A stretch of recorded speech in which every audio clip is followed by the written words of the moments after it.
네, 추미애 장관 아들의 군 특혜 휴가 의혹과 관련해 침묵하던 국방부가 병가 사용은 적법하다는 입장을 내놨습니다. 이런 가운데 정세균 국무총리가 정부 고위직 관료로는 처음으로 이번 사태에 대해서 언급했습니다. 관련 내용 포함한 오늘 정치권 이슈들 최창렬 용인대 통일대학원장, 김형준 명지대 교수와 함께 짚어보겠습니다. 어서 오세요. 네, 안녕하세요. 네, 국방부가 입장을 내놨습니다. 추미애 장관 아들의 병가 사용은 적법했다라는 입장이었는데 휴가 중에 부득이한 사유가 있을 때는 군 병원의 요양심사 없이 전화로 연장을 허가해 줄 수 있다라는 내용이 있었습니다. 사실 국방부가 입장 표명을 하지 않고 있다가 이렇게 뒤늦게 복무 규정 같은 것을 확인하고 이런 입장을 내놓은 이유가 어디에 있다라고 보십니까? 워낙 논란이 되니까 이제 국방부가 여러 규정을 세밀하게 뒤져봤겠죠. 근데 육군 규정보다 앞서서 이제 국방부 규정이 우선한다는 거거든요. 그리고 입원했을 경우에는 요양심의가 필요한데 군에서 이제 그렇지 않다라는 거거든요. 그래서 어쨌든 병가를 연장하는 거라든지 휴가를 연장하는 게 구두라든지 전화로 승인이 가능하다 그런 입장이란 말이에요 지금. 예. 그러니까 적어도 이제 규정이나 이런 것들에는 문제가 없다라는 거예요. 훈령, 시행령, 뭐 규정 이런 걸 따져 보니까 지금 이제 추미애 장관 아들 서 씨의 병가 연장이라든지 또 24일 날 병가가 끝나고 휴가로 연장한 것 이게 다 문제가 없다라는 겁니다. 그러니까 적어도 규정상의 문제가 없다라는 건데. 이 문제 가지고 이 논란이 끊일 확률은 저는 거의 없다고 생각을 해요. 여러 가지 측면에서. 앞으로 뭐 얘기를 나누겠습니다만 네. 여러 가지 이제 진술이 엇갈리는 부분도 있고 또 그 군 관계자의 진술도 그렇고 또 여전히 이제 추미애 장관 보좌관이 왜 전화했는가 이런 얘기들이 이제 나올 수가 있어요. 그러니까 몇 가지 영역이 있는 것 같습니다. 예, 추미애 장관 아들이 병가를 연장하고 휴가하고 또 연장했던 것이 규정에 위반되지 않는다는 거 하나. 그거는 이제 검찰이 또 수사를 해봐야지 알겠죠. 규정을 포함해서. 그러니까 사법적 영역에 문제가 하나 있는 것이고 또 하나 문제가 추미애 장관 부부가 이제 민원성 전화를 했다라고 보도가 되고 있잖아요. 14일 날 했다라는 거예요. 그 21일 날이 추미애 장관 보좌관이 전화를 했다라고 이제 보도에 나와 있는 상황입니다. 현재로서는. 그런데 아무튼 이러한 것들이 적절했는가는 사법적 영역하고 또 별개의 문제일 수 있는 것이고 또 하나가 전체적으로 이 사안을 관통하는 게 일반 민심의 그 눈높이와는 어떻게 되는 것인지 그러다 군대를 다 갔다 오고 뭐 저도 갔다 오고 그랬습니다만 뭐 그때와 지금은 많이 다르겠죠. 제가 다녀온 건 30년 전이니까 상상할 수는 없어요. 어쨌든 간에 휴가를 갖고 병가를 갔는데 뭐 규정이 그렇게 맞다니까 할 말은 없는데 과연 우리 대한민국의 군에 간 아들을 둔 부모들이나 당사자나 이런 부분들이 전화할 수 있을까, 전화를. 이런 생각은 들어요. 바로 이게 말하자면 시민의 눈높이라는 거거든요. 이 뭐 국민정서법 이런 거하고는 또 다른 거예요.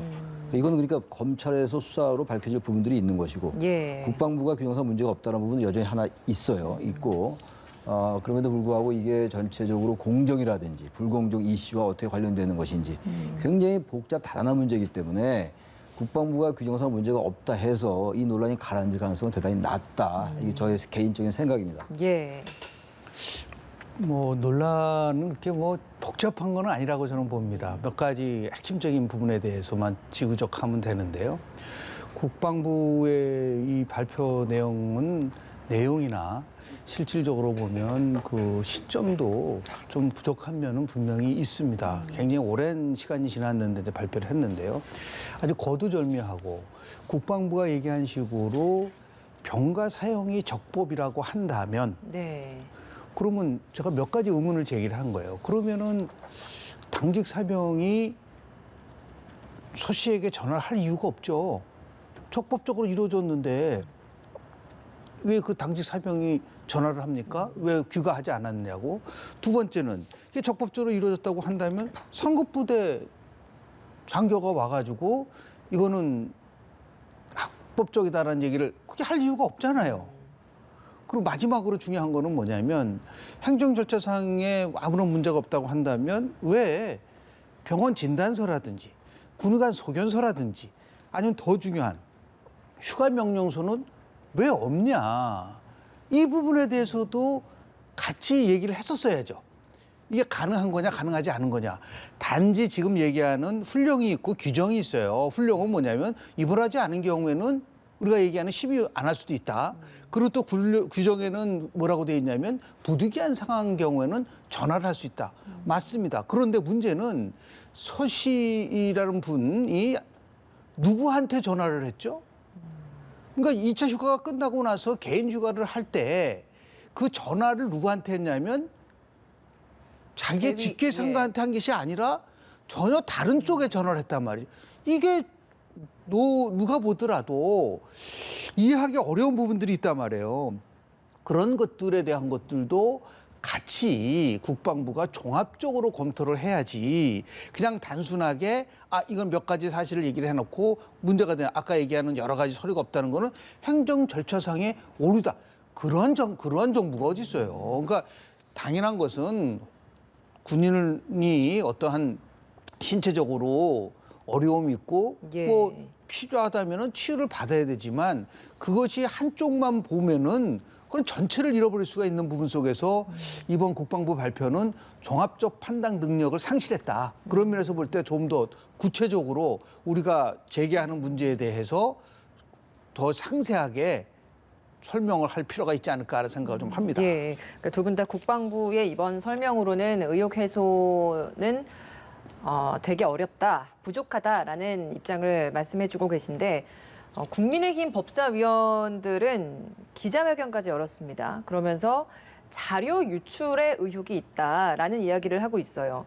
국방부나 검찰만 알 수 있는 그 자료를 지금 민주당 혹은 그 변호인 측에서 내놓고 있는 것이다라는 부분인데 이 부분에 대한 의혹은 좀 어떻게 좀 보고 계십니까? 그것도 결국은 이제 다 수사로 밝혀질 수밖에 없어요. 지금 일반 우리 국민들이 취득할 수 있는 정보는 다 언론에 의존하고 있는 것이기 때문에 알 수가 없는 거예요. 그 부분이 불법 유출인지 아닌지 잘 모르겠고 민주당이나 지금 이제 국민의힘은 아무튼 뭐 정치적인 이제 입장이 분명한 거니까 그 당들의 정치적 공방 이런 것들이야 뭐 불가피할 겁니다만 뭐 국민의힘이 어떠한 것들을 제기하고 이런 건 큰 문제가 아닌 것 같아요. 야당으로서 당연히 제기할 수밖에 없는 거죠. 그리고 어떤 국면이나 어떠한 부분에 있어 가지고는 좀 과도한 면이 분명히 있을 거예요. 정치적인 측면이기 때문에. 그러나 그러한 것들이 본질은 아닌 것 같고요. 제가 계속 강조하는 게 지금 이루어진 몇 가지 사안들이 계속 있단 말이죠. 지금 뭐 불법 유출 문제도 있고 아마 이 사안이 우리가 예상하지 못하는 여러 가지 문제들이 계속 증폭될 가능성이 있어요. 우리가 추측하지 못했던 것들. 지금 불법 유출, 뭐 문서 불법 유출 이 문제도 사실은 어제까지 그저께까지만 해도 별로 나오지 않았던 문제란 말이에요.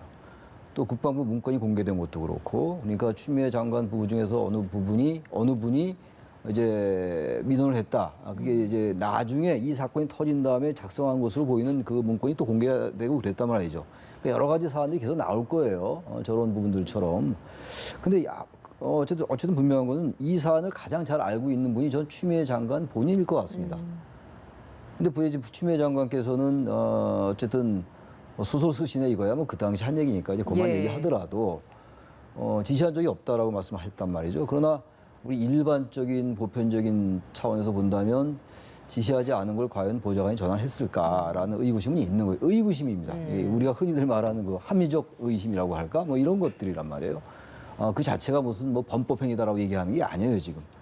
그러니까 다시 말하면 이 차원을 합법이냐 불법이냐 차원에서만 볼 것인가. 아니면 정치적이고 도덕적이고 국민들의 일반적인 눈높이에서 볼 것인가를 같이 면밀하게 같이 봐야 돼요. 추미애 장관의 입장 표명이 필요하다라는 말씀이신 그러니까 거죠? 추미애 장관이 이런 부분들 지금 여러 가지 지금 해소가 안 되는 부분들이 있잖아요. 해명이 안 되는 부분. 국방부가 뭐 규정상 맞다라는 것 가지고 너무나 부족한 것이고 해소가 안 되는 거를 좀 납득되게끔 추미애 장관이 정확하게 얘기하는 게 1차적으로 중요하다는 얘기예요. 그럼 아직 이제 추미애 장관 측에서 그러한 얘기가 없기 때문에 이런 논란이나 의혹들은 계속 여러 가지 그중에서는 또 팩트가 아닌 것도 있을 겁니다 아마. 그게 논란 증폭이잖아요. 그런 것들 빨리 진압하지 않으면 이 사안은 굉장히 생각보다 커질 수 있다. 그게 우려스러운 부분들입니다. 그런 부분. 저는 정직이 최상의 정책이라고 저는 늘 말씀을 드렸는데요. 특히 공직자는 거짓말을 해서는 안 됩니다. 일반 개인에 대한 문제가 아니잖아요. 두 가지에 대한 부분에 대해서 추미애 장관은 분명하게 입장 표명을 해야 된다. 첫 번째는 뭐냐면 추 장관은 인사청문회 과정 속에서 아들 휴가 연장 문제에 대해서 직접 관여한 바가 없다라고 이거는 국회에서 얘기를 한 거예요. 그런데 지금 국방부가 최근 작성한 문건에 1차 병가가 끝날 즈음에 서씨 부모가 휴가 연장을 문의하기 위해 민원실에 통화한 거로 확인이 된 겁니다. 사실이에요. 이거 추론이 아니에요. 그런데 다만 그 통화 기록이 3년 보유 기간 제한에 걸려서 지금 사라진 상태, 없어진 상태입니다. 그럼 이 부분에 대해서 분명히 얘기를 해야죠. 추 장관이 국회에서 얘기한 부분과 이렇게 기록으로 남아있는 부분이 있는데 두 번째는 뭐냐면 왜 우리 보좌관이 전화를 합니까? 보좌관은 그런 역할을 하는 거 아닙니다라고 분명히 얘기를 했어요. 그런데 보좌관이 전화했다가 지금 확인이 됐잖아요. 이런 상황 속에서 침묵을 하고 있다라고 하는 거는 대한민국의 법무부 장관으로서의 기본적인 거를 지키고 있지를 않은 거예요. 예. 분명하게 저는 뭐 아주 세부적인 것에 대한 것을 요구하는 것은 아니에요. 본인 스스로가 얘기한 부분에 대해서는 책임을 질 줄 알아야지 그게 공직자고 장관이고 그래야지 국민의 신뢰가 쓰는 것인데 지금도 그렇지 않습니까? 1차 끝나고 나서 끝난 무렵에 설치 부모가 얘기를 해야죠. 자기가 한 건지 아니면 남편이 한 건지 이렇게 안 하면 참 비겁한 거다. 예. 이거는 정부에 대해서 엄청난 부담을 주는 거고 이런 상황 속에서 민주당이 앞장서서 추미애 장관을 옹호하려고 한다고 한다면 그건 패착이고 국민들의 기본적 상식을 무시하는 거다라는 것을 다시 한번 지적을 합니다. 지금이라도 추 장관이 자기가 스스로 한 말에 대해서 책임을 질 수 있어야 된다라는 말씀 좀 드리고 싶습니다. 정세균 국무총리의 관련된 입장 발표 후에 민주당 내에서도 직접 추미애 장관이나 당 차원에서 이런 입장을 내놔야 되는 게 아니었냐 이런 이야기를 했다고 하네요. 어제 정세균 국무총리가 언론 인터뷰에 나와서 국민의 심려를 끼쳐 민망하다. 검찰에서 조속한 수사가 필요하다. 이런 이야기를 했습니다. 사실 고위 공직자 중에서는 처음으로 관련된 입장을 명확하게 또 밝혔던 상황이었는데 어제 이 이야기 좀 어떻게 들으셨습니까? 저는 이게 지난해 그 조국 사태가 생각나는데 너무 비슷하게 진행되고 있는 것 같아요. 이게 이제 경로가 우리가 뭐 경로 의존성이라는 얘기 많이 하잖아요. 과거에 그 어떤 일에 있어서 경험칙 같은 거를 볼 때.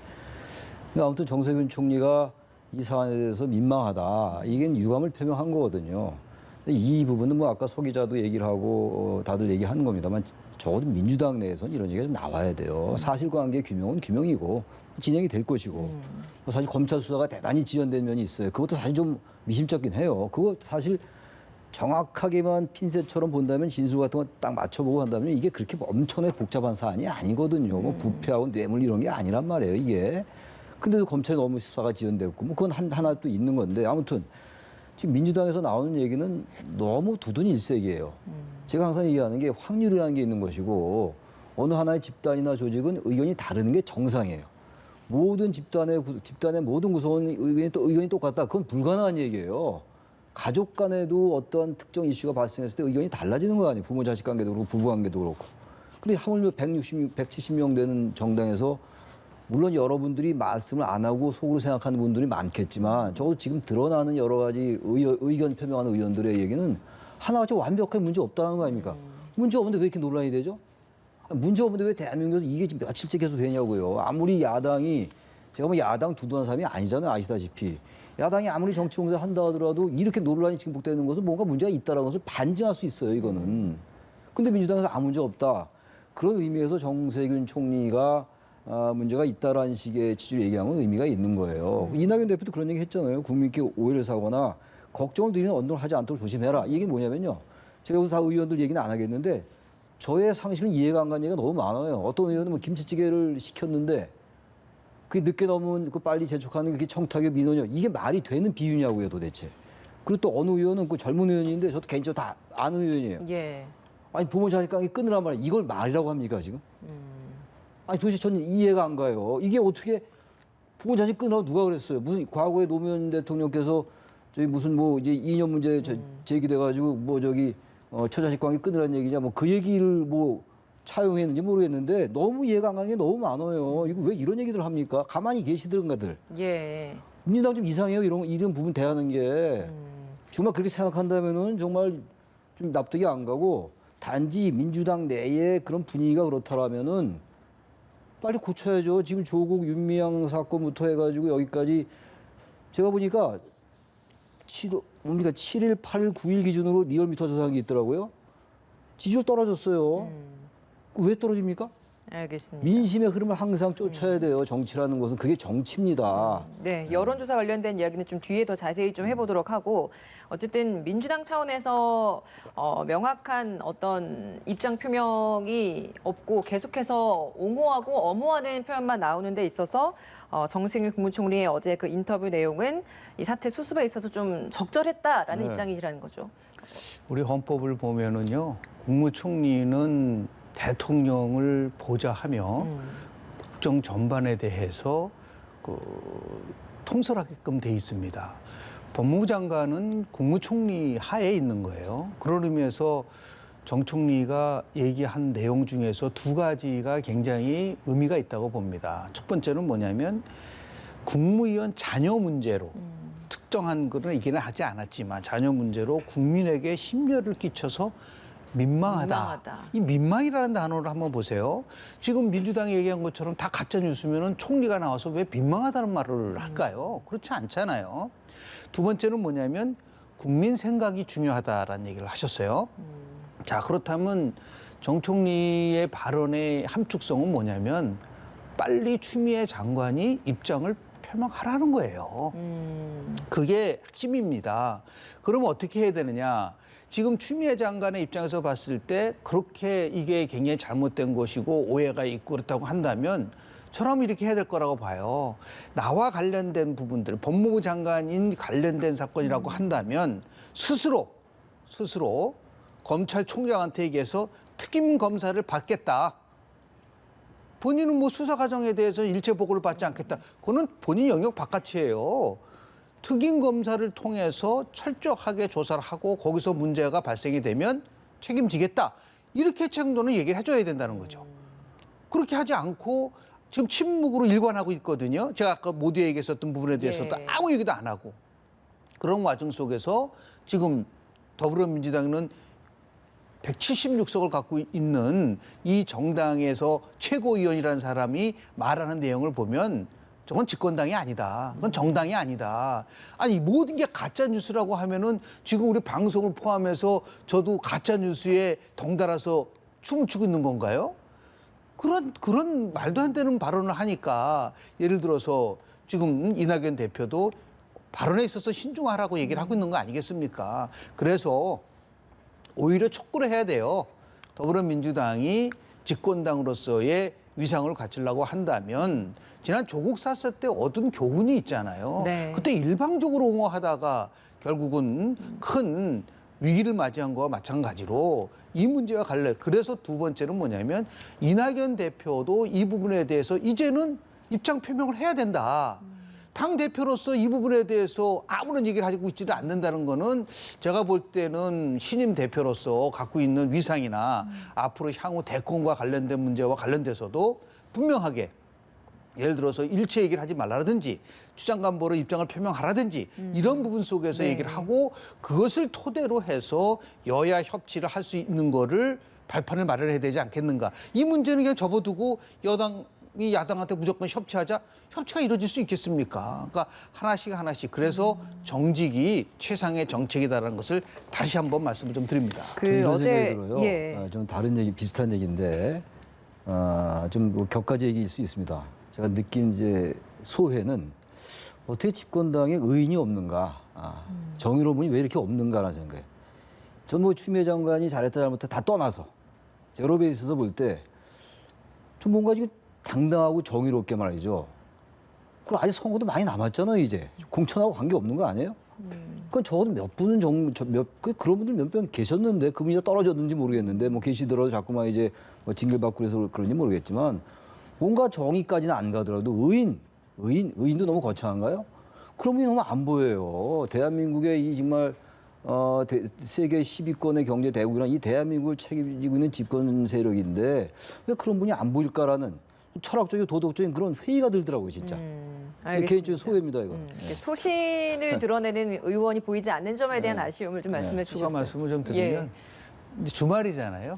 민주당 의원들을 포함해서 시간이 좀 있다고 한다면 1955년도 존 F 케네디 대통령이 쓴 책이 있습니다. 용기 있는 사람들이라는 책이 있어요. 거기에는 상원의원 14명이 집권당과 상관없이 자기의 소신을 얘기를 하면서 보여줬었던 이러한 용기 있는 사람이 미국 민주주의를 반석 위에 올려놨다.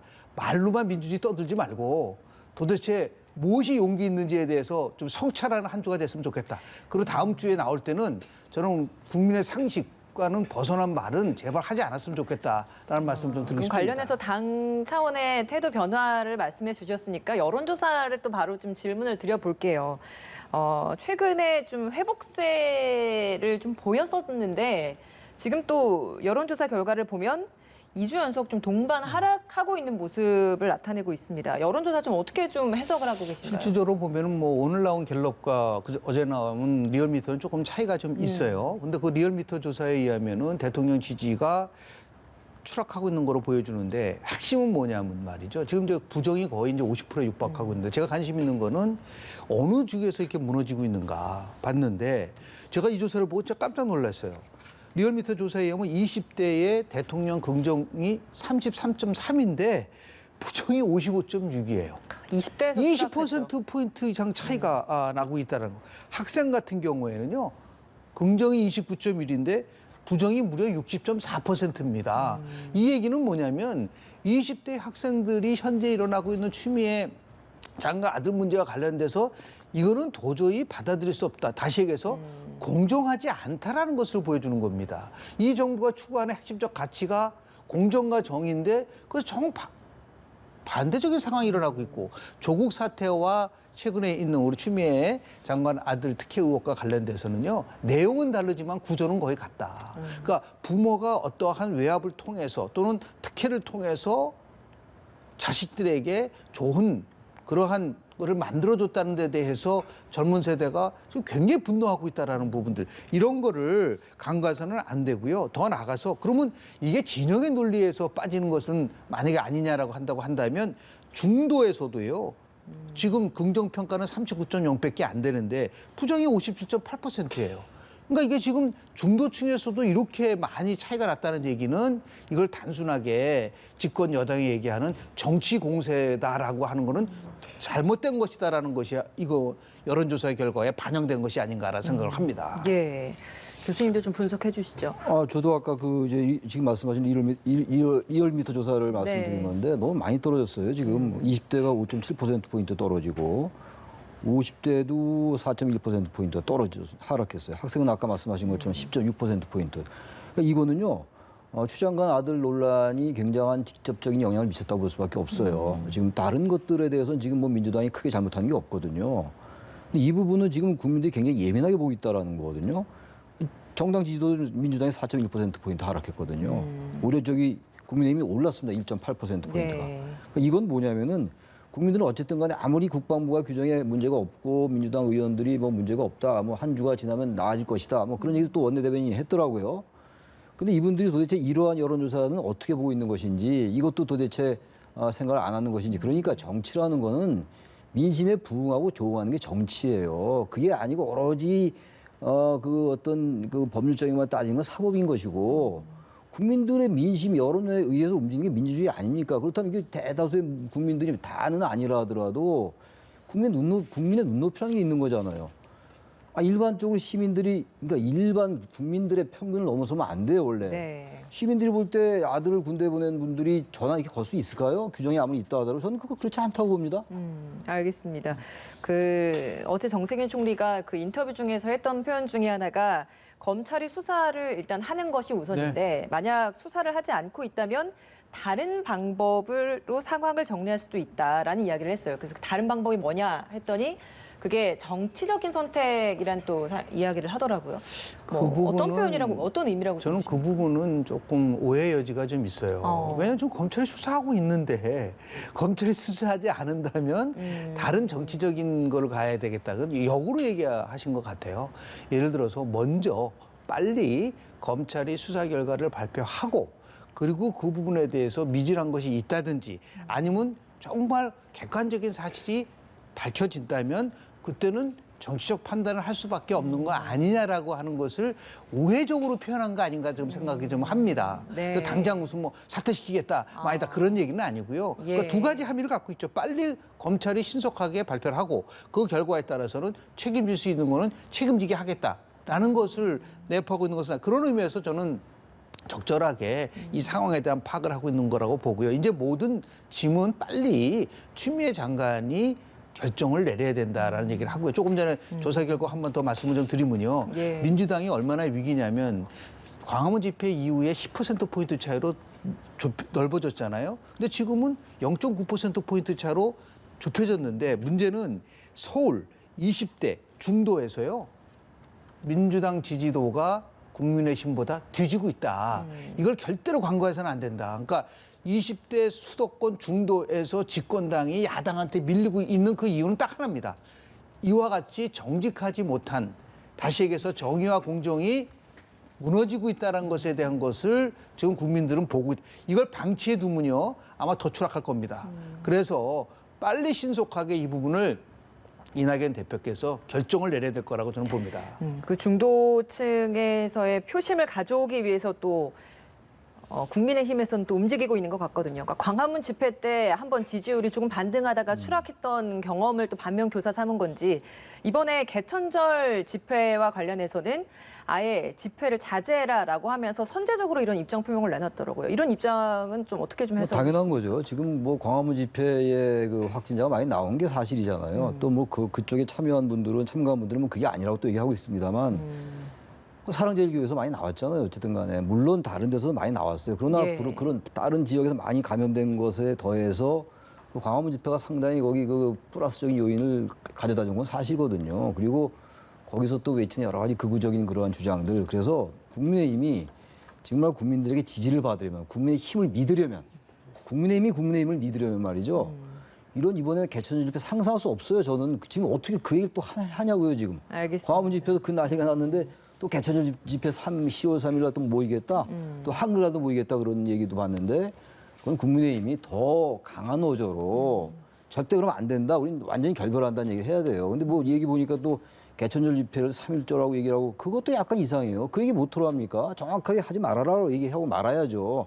국민의힘도 여전히 국민의 민심을 모르고 있다. 양당이 다 똑같다는 얘기 안 할 수밖에 없습니다. 알겠습니다. 헌법에는 예, 다양한 간단하게. 법이 있는데요. 국민의 생명이 가장 우선하는 겁니다. 물론 집회의 자유도 필요하고 표현의 자유도 필요하지만 지금과 같은 코로나라고 하는 우리가 위기적 상황 속에서는 국민의 생명을 최고로 지켜야죠. 그거를 예를 들어서 꼭 염두에 두고 추석 다음에 2천만, 3천만 이동하고 나서 광화문 집회를 하다 이게 상식적으로 말이 됩니까? 그런 면에서 보면 각성을 좀 해야 되지 않겠나 생각을 합니다. 알겠습니다. 오늘 말씀 여기서 마무리 짓겠습니다. 두 분 고맙습니다. 고맙습니다.